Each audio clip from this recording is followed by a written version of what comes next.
মদিনার কথা বলে বলে কান্দেন কেন? কেন কান্না? চোখের পানি ধরে রাখতে পারি না।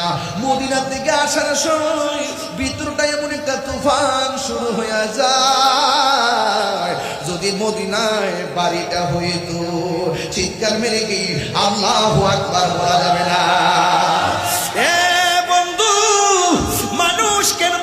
জমিন থেকে খাজা গরিবী নামাজের দরবারে যায়। ওনার আব্বার নাম হলো গিয়াসউদ্দিন, মায়ের নাম হলো উম্মুল ওয়ারা। দুই বাপ মা দুইজন চলে গেছে। তখন ওনার বাবার রেখে যাওয়া বাগান আছে, ওই বাগানের ভিতরে যাইয়া বাগান পরিচর্যা করে। ও বন্ধু, বাগান যখন পরিচর্যা করে তখন একজন আসলেন, হাতের মধ্যে একটা ব্যাগ নিয়ে আসলেন। আয়েশা তখন ডাক দিলেন, বাবা তোমার নাম কি?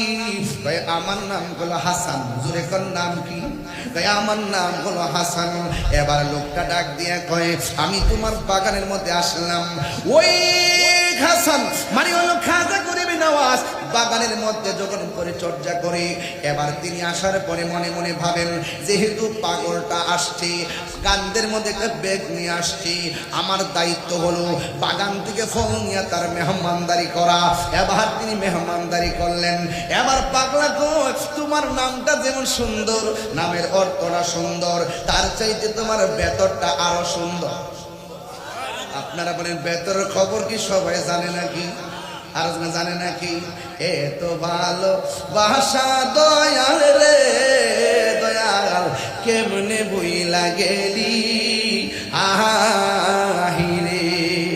এই তাহিরি কোন অপরাধে দয়াল আমারে কান্দাইলি রে। আমার অন্তরেতে গইয়া গইয়া জলে, যে হারাই সে বুঝাকি, আমার অন্তরেতে গইয়া গইয়া জলে। হামিদ চন্তর প্রেমের জাল, আমার অন্তর বইরা কালা গো। আমার অন্তরেতে গইয়া গইয়া জলে। এবার ওই লোকটা ডাক দিয়ে কয়, আমার বাগান থেকে কিছু ফল দিলাম, এই ফলগুলো আপনি খেয়ে নেন। ও বন্ধু, খাজা গরিবী নওয়াজ পাগলটারে ফল খাওয়াইলেন।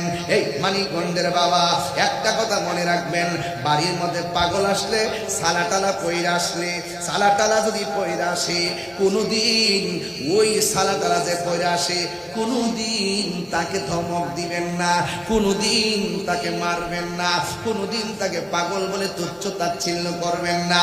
ও বন্ধুরি, ও যুবক।